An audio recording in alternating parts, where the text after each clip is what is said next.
Hello and welcome to a special episode of To The Point. My guest today is one of the world's greatest scholars, a Nobel Prize-winning economist, a former master of Trinity College, Cambridge, and a Harvard professor.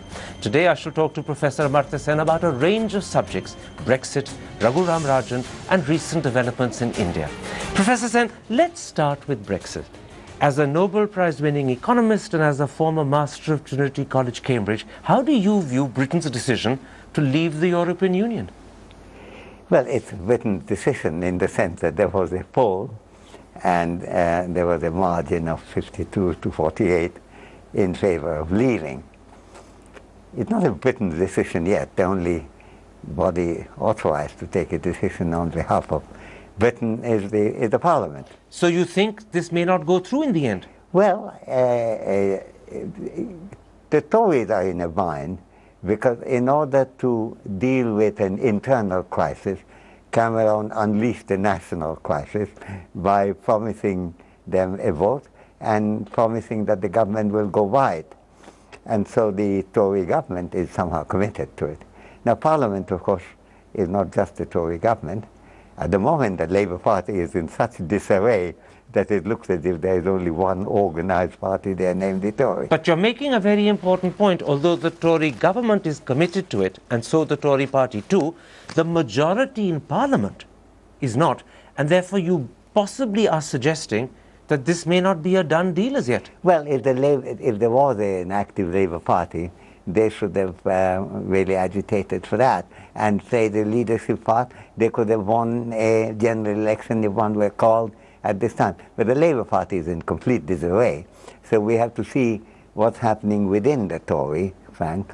And Theresa May, of course, herself was against Brexit.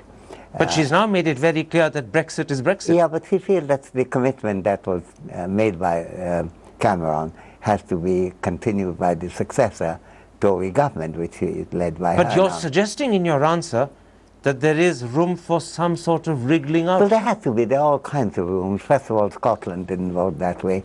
Northern Ireland didn't vote that way. And these are sovereign. No, they're not sovereign, but they're part of the British Union. And Theresa May also made it clear in her initial statement that the Union is very important to her. Before I come to talk to you about the actual consequences of Brexit, let me ask you a prior question. In the first instance, to what extent is this vote, although it's only 48 versus 52, but in the first instance, to what extent is this vote a reflection of a growing belief in Britain that globalization and international regulation has been advantageous for the elite, but it's worked against the poor, the rural, the not so well educated? Well, I think it's a misdiagnosed belief in the sense that there is a big inequality in Britain, and the result of a variety of things, including policies like austerity, which the present government has continued to pursue, and they may relax on that. On the other hand, I think globalization is wrongly blamed for that very often, because I think being connected with the European Union, being connected with the world, has not been a bad thing for Britain. There's certainly the case that there's a whole lot of people for whom things have not smiled at all over the last few years, and their voice needs to be listened to. But there's one thing is to recognize the fact of the inequality, quite another to recognize that this is not the same thing as their analysis as to what hit them. Which is to blame it on globalization. Globalization, and then to proceed to take an action on the basis of a misdiagnosed identification. Well, this in fact leads me to my next question, because as you say, the mistake the British made in their mind was to equate inequality with globalization and blame it on globalization. And the question I want to ask you is this: do you think Europe was the only issue being voted on when people actually voted for Brexit, or did a multiplicity of other grievances coalesce and find expression? Because The Guardian says, and I'm quoting, "This was a howl of rage and frustration by one half of the country against the system of power, wealth and privilege perceived to be controlled by an elite." In other words, a whole lot of other grievances came to the fore under the umbrella of Europe. That's certainly true. I think Guardian is right in that, but that's an oversimplified statement. There were other issues, some of which is captured by Guardian very well.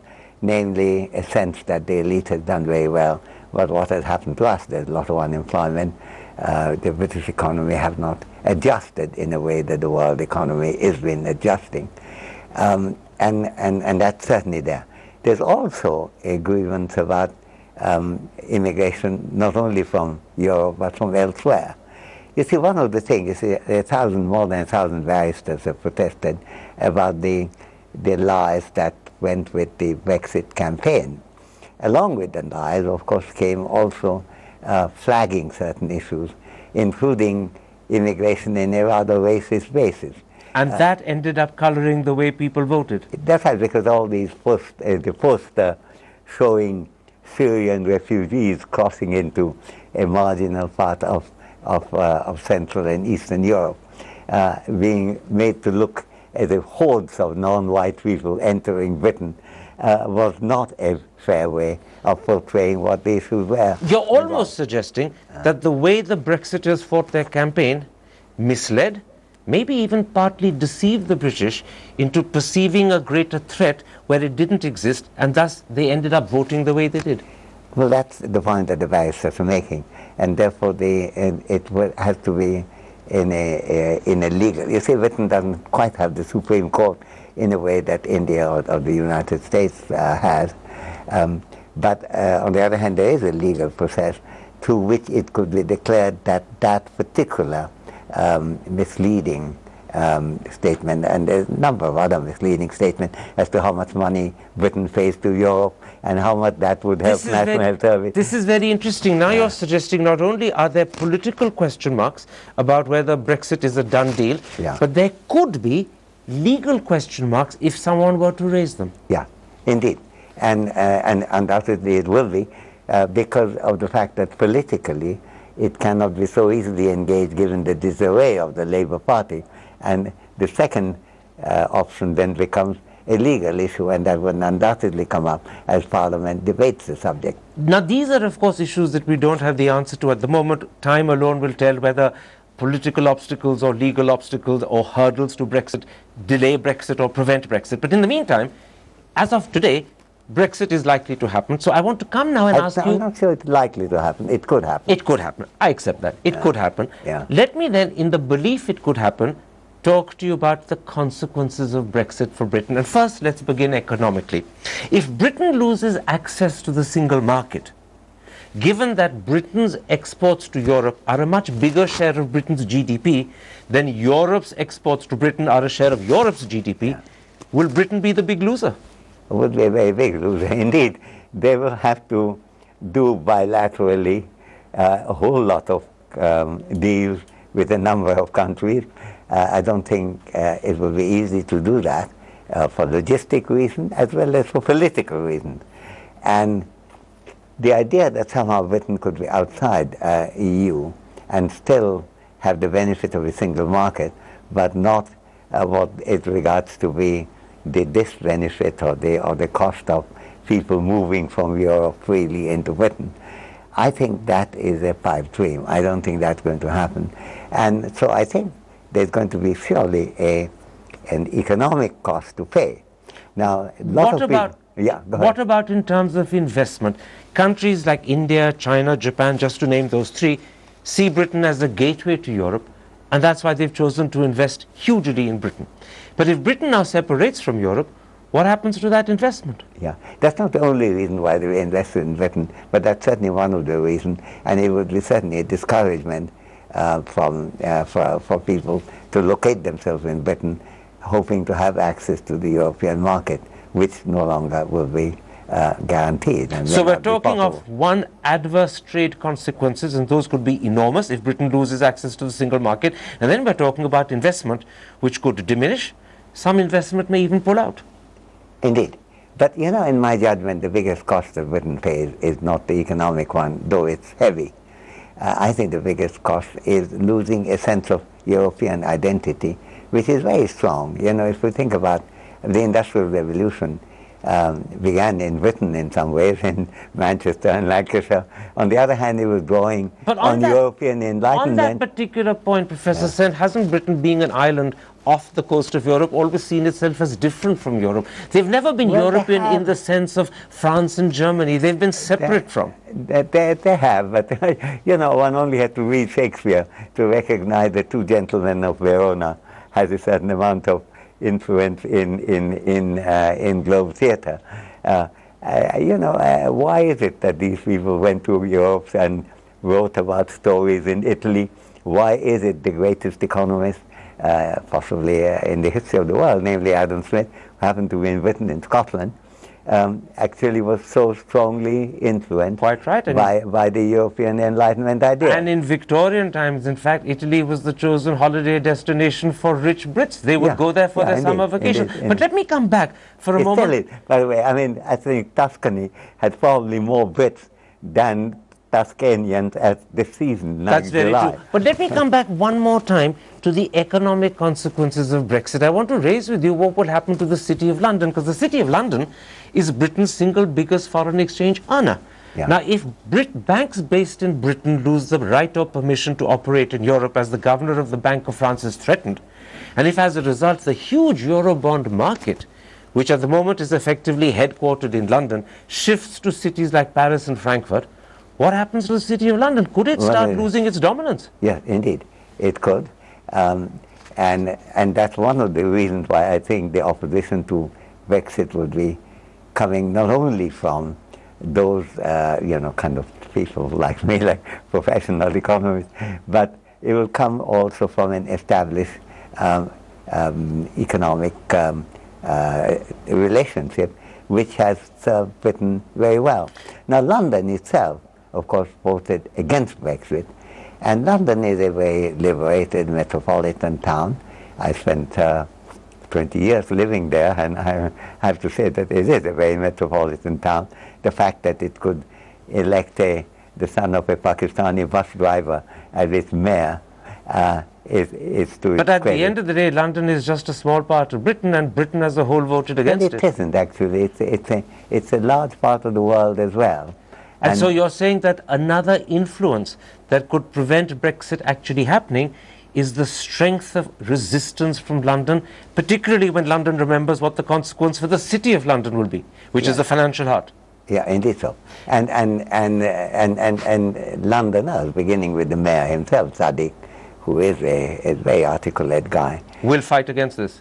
Is fighting against it. Let me come briefly to the political consequences of Brexit. We've been through the economic ones.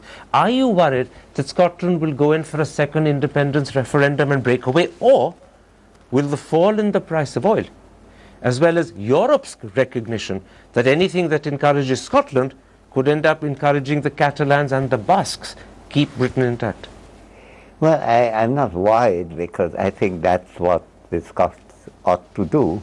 And it's not clear to me that it's against the interests of Britain for that particular issue to be raised, because Britain cannot be, I mean, Scotland and Northern Ireland cannot be forcibly taken out of the European Union when they don't want it, while Britain insists that all these separate parts of Britain have to remain together. And if they don't want to remain together under these circumstances, there are big problems with that. Then you're suggesting something very interesting. You're suggesting that the day Scotland seriously, as opposed to rhetorically, takes steps to implement a second independence referendum, at that point, Westminster will seriously reconsider Brexit, because then, if they go ahead, they'll break their country. It's a serious issue already. I mean, as Nicola Sturgeon, the leadership of the Scottish Nationalist Party has made clear that they have to consider that.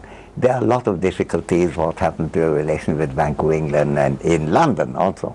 And in some ways, Scotland and London, it's very classical aligned, because at the time of the French Revolution, if you're looking at British writings coming out, it's Edinburgh and London. Absolutely.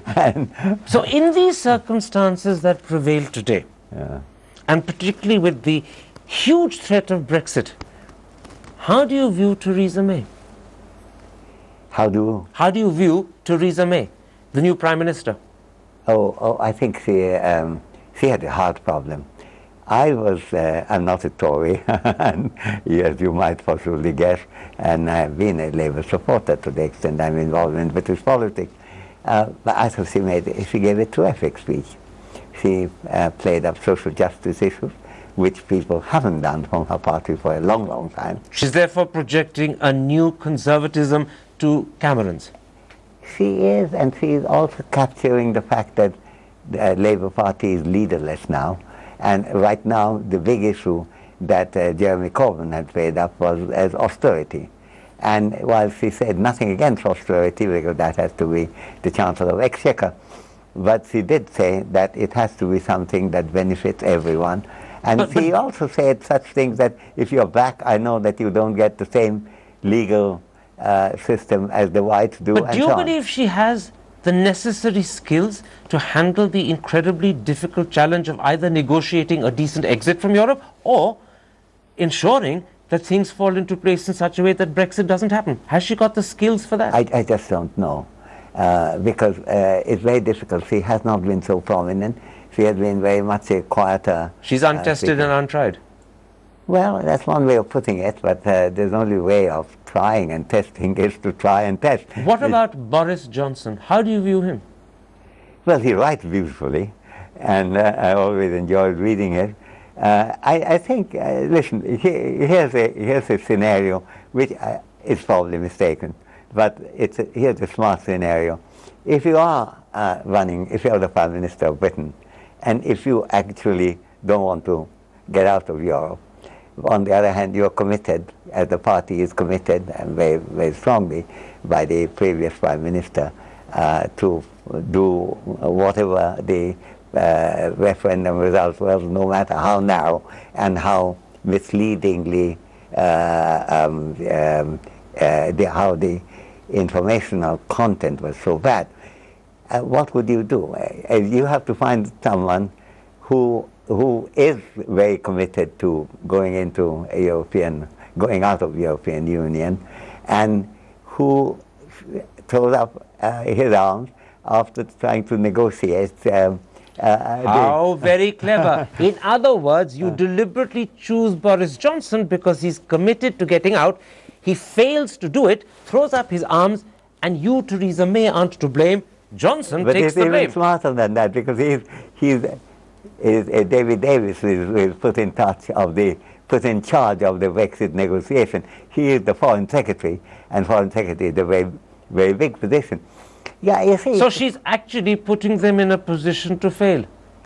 Well, you're Machiavellian almost in your analysis. I'm not saying that at all, in the sense that I'm saying that imagine a scenario of that kind. But I don't know what Theresa May is doing and why. What I'm saying is, take France. France had to get out of Algeria. The one person who could deliver it was de Gaulle. Now it so happened a revolt of the white settlers in a dialectical way. It's almost Marxist in terms of analysis, understanding history of it, put de Gaulle in power, and then he got France out of Algeria. Absolutely. And similarly, to stay on is much easier for Davis and Boris Johnson to provide the leadership of it. We have tried, we thought it was a good idea, it didn't work out. I'm not saying that all that rather cunning and... But it is a possibility. One last question before I turn to issues to do with India, and I want you to give me a quick answer. The British press seem to have two opinions of Boris Johnson. Some say he's astute, strategic, charming, and the comic act is just a disguise. Others say he's just a buffoon in buffoon's clothing. Where does Amartya Sen view him? I actually regard him to be both. That is, there is a buffoonish element in it. When there is given a choice between a joke and making a serious point, he would often tend to take the joke, because he enjoys the fact that other people are amused. On the other hand, he writes beautifully. Sometimes he has made in The Spectator rather radical points of a different kind. So I'm a little bit, I certainly buffoon wouldn't summarize him at all. There is another aspect of him. The buffoonery he behaved pretty badly in the election time and lent his voice to some of the most nasty arguments. But what you're saying is don't get misled by the buffoonery. No. There is a deeper thinker behind that. Indeed so. Let's take a break at that point, Professor Sen. When I come back, I want to talk to you about issues to do with India. I want to touch upon Raghuram Rajan. I want to talk about the new direct benefit system that the government is implementing. I also want to talk about something that you've been particularly concerned about in your academic profession, health and education. And finally, Kashmir. We'll be back in a moment's time. Don't go away.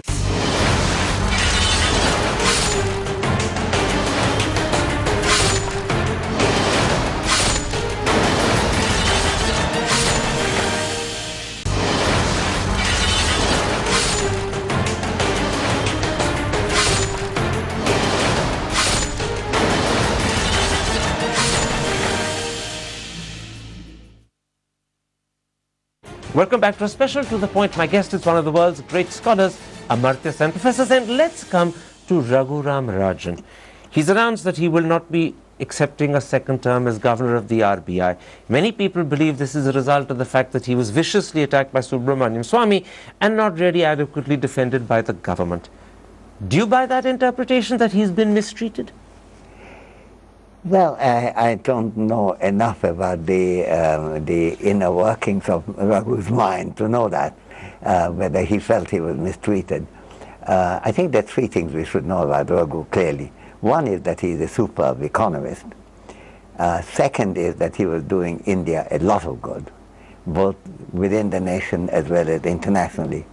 Third, that I mean, all of us have been attacked by even tiny fries like me have been attacked by Subramaniam Swamy. But in his case, it's quite serious because he is part of the broader sense government.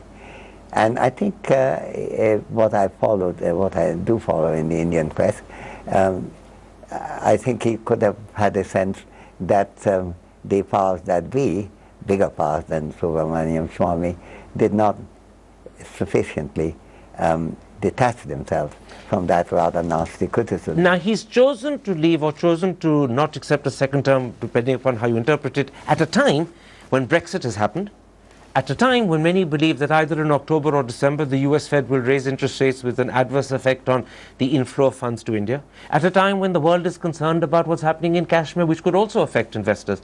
Will his departure have an adverse impact either on the performance of the economy or on the way the economy is perceived? The answer to that is definitely yes, because the markets are driven by a confidence factor, and he has been a big factor in the confidence of the international investors as well as international business in general about India. On top of that, he has been following policies like taming the inflation, and I agree with him that the inflation could not be said to be low even today, but it has been tamed. So we need to continue with his policies. Well, and here you said that he chose this moment. He didn't choose the moment. It just is that his term comes up at this time. So the timing was not his choice. Right. That was the issue for him. But what you're saying is important. We needed him to stay, given the challenges that lie ahead. Well, he would have done India as well as the government a lot of good if he stayed. And I think I do regard it as not an intelligent decision on the part of the government if they wanted to get rid of him. Let's come to an issue on which the government takes great pride, the strides it's make to implement direct benefit transfer through the Aadhaar system. This is now implemented in LPG, it's increasingly implemented for scholarships for students, it's even envisaged it will soon happen for NREGA funds. Do you believe that the public delivery of public services and benefits has improved in India, or do your traditional concerns continue? Well, let me say three things about it. First of all, we have to, for the sake of clarity of thought, distinguish between the Aadhaar system, which is giving people an identity and getting certain information and certain access, from doing it through cash transfer. No matter how you're doing it, education, healthcare, you do need the information and you do need the the possibility of people to be able to access the system. So I know that a lot of my friends are against Aadhaar system. I personally think Aadhaar was a very good thing to do. We do need the information. It need not be translated into cash transfer. That's a completely separate issue. Secondly, cash transfer could be quite good in many circumstances. Rodriguez and me, when we wrote our first book together, Hunger and Public Action, we mentioned why in dealing with famine, the quickest way to deal with is cash transfer and leaving the private sector to bring the food to the needy people who now have the money to buy food. So many circumstances there is some advantage. And the third? But to be, as it were, not all circumstances. And for example, if you transfer something to a family in income, the traditional gender bias in favor of males against female, boys against girls, you're prey to that. And there's also the whole issue, which is mixed up in India with prohibition, which is really not what it should be, but the adult goods like alcohol, whether that makes a dent into more necessary consumption. Are you therefore suggesting, Professor Sen, that the emphasis this government is laying on direct benefit transfer through Aadhaar shouldn't be taken uniformly into every sphere of public service? Yes, indeed so. Where are the spheres, or which are the spheres which should be excluded from Well, I DBT? think the most important thing to recognize is there has been not a single country in the world which has succeeded in having universal education or universal health coverage without doing it through direct public services. Not one country. People talk of the United States. I mean, after all, everyone in the United States has a free primary education. Their buses come and pick you up and take them there. These are state things. Even Mr. Trump had not objected to that. And similarly, if you look at healthcare, America has done something on that, but and particularly recently, but much more in Europe. But come back to India. Health and education are actually two areas where you've done a lot of your own personal academic research and work. Sadly, in India, health and education tend to be areas which have not got the attention they deserve, and that's been the case from 47. It's not something new. How do you view the Modi government's focus on health and education? Well, first of all, they have not raised their allocation, they have reduced it. Secondly, and saying, okay, we are giving more money to the states can do it. But this is again a problem, would the states do it? And secondly, the states were asking for more money, not to do what the center was already doing, but for other purposes. So I think there is a certain amount of misleading rhetoric in that.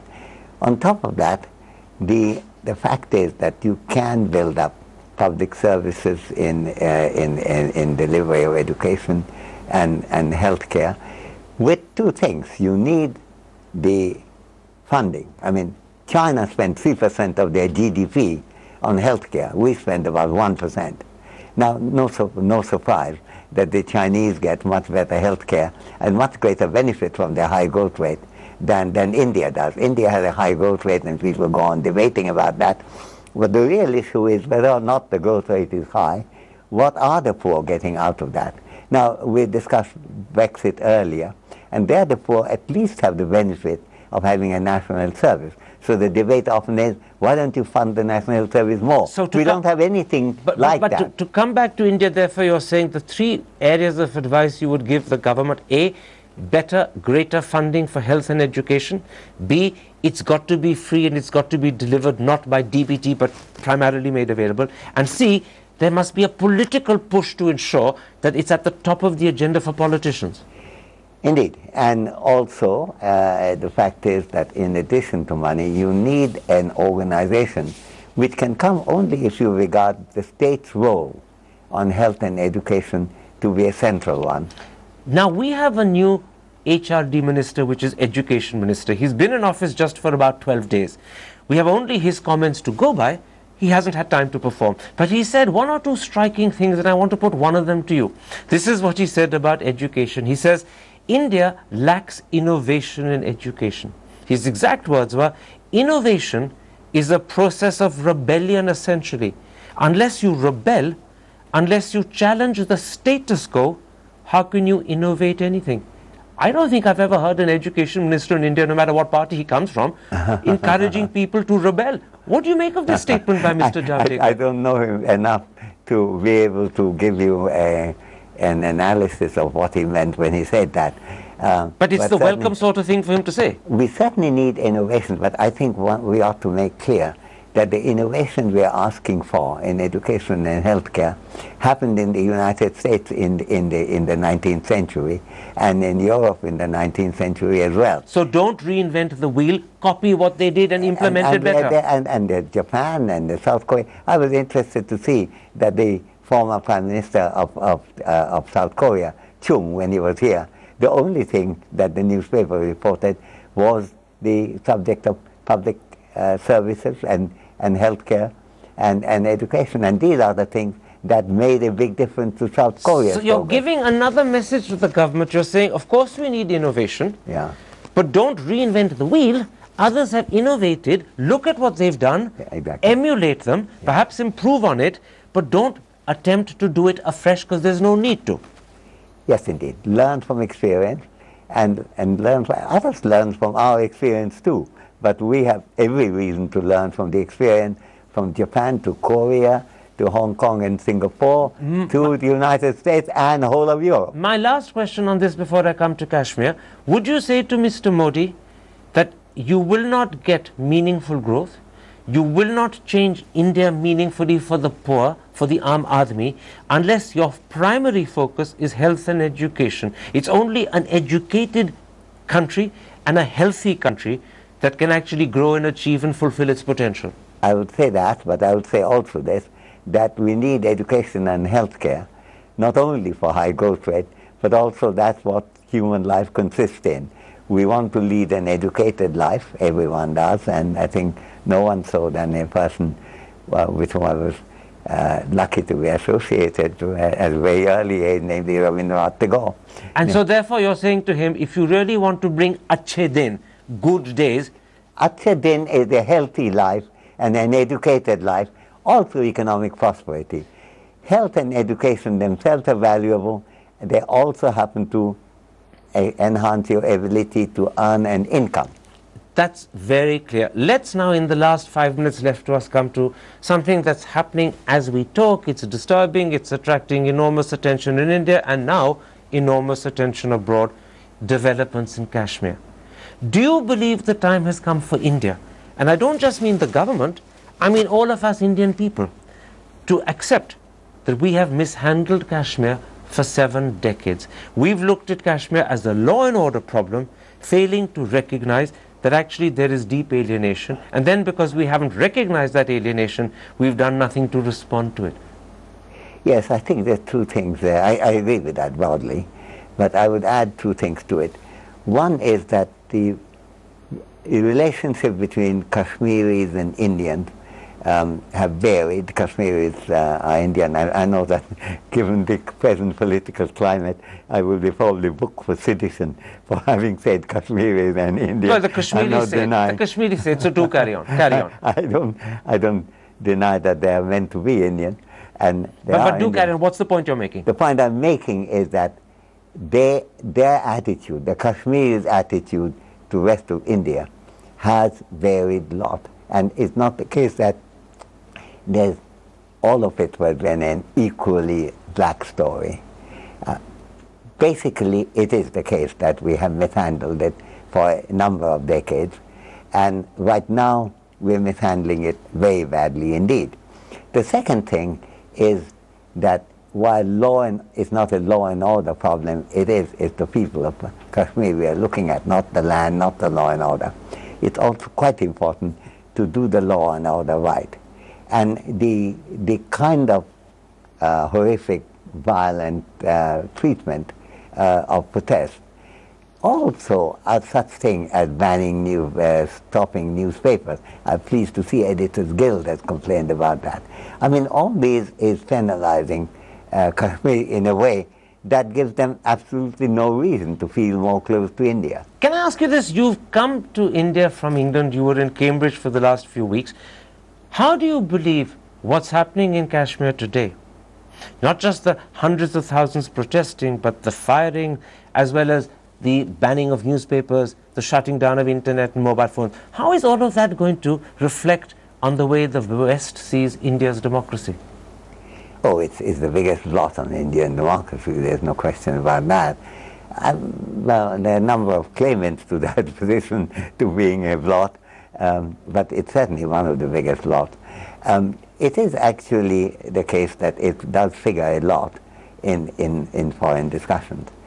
Even on my first night when I came here, there's long CNN coverage on the brutality of policing and law and order. Is this raising question marks about India just when many people in India thought we were getting close to a place on the high table? Is this, in Western eyes, raising old doubts and old questions about India? It certainly is, yeah. It's to write a history of Kashmir. It's really a long history in which even Britain is implicated. It's under Lord Mountbatten as Governor General that this whole issue of Kashmir initially flared. Will this put off Western investors? Mr. Modi has made it clear that he needs to make a huge pitch for Western investment, FDI. Will this worry them? I don't know, and I don't care really, because I really do think that the lives and freedoms of Kashmiris and the sense of pride and sense of belonging of Indians to India is more important than whether Mr. Modi gets his investment or not. Then my last question, except that it's not Mr. Modi's investment, it's the country's investment, but my last question, and I'll ask you for a short answer. How much damage is this doing to the pride we take as Indians in being the world's largest democracy? It is doing a lot of harm, I think. I mean, I take the same pride as an Indian, and despite my being abroad, I've kept my Indian citizenship, and I'm very proud of that. So this is a big blot on our democracy? It is a big blot on our democracy. It's not the only one. There are many ways in which the voices of the poor are shut out in the practice of democracy in India. But this is one that is But this is a very bad. big one. And it's one which has, because of the violence and because of the killing, it has an immediate communicability that many of the other rather quieter violences don't have. So it's a big price we pay. Professor Sen, a pleasure talking to you. Thank you.